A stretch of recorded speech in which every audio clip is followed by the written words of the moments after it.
माझं फक्त मुलींना एवढंच सांगणं आहे की तुम्ही सासरच्या जाचाला कंटाळून स्वतःचा जीव नका धोक्यात घालू आणि स्वतःचा जीव पण नका देऊ तुम्ही. कारण का आपला जीव गेल्यानंतर ह्या जगात कोणालाच वाईट नाही वाटत, फक्त आपल्या आईला आणि वडिलाला ह्या दोघांनाच वाईट वाटतं.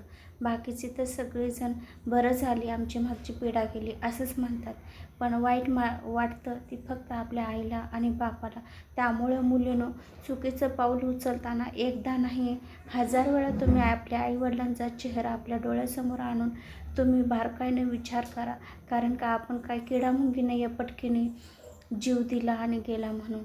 असं नसतं. तर कितीही त्रास तुम्हाला झाला ना तर तुम्ही मन मोकळ्याने कुणाजवळ तर मन मोकळं करा. आपल्या आईवडिलांना सांगा, आपल्या जवळच्या बहिणीला सांगा, भावाला सांगा, कोणालाही सांगा.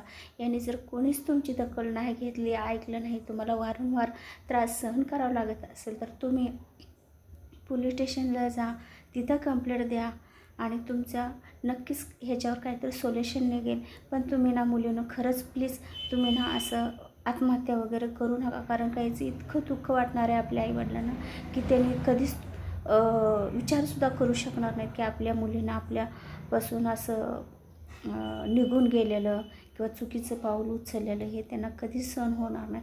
त्यांनी जिवंत असून पण त्यांना मरत यातना भोगावं लागतील.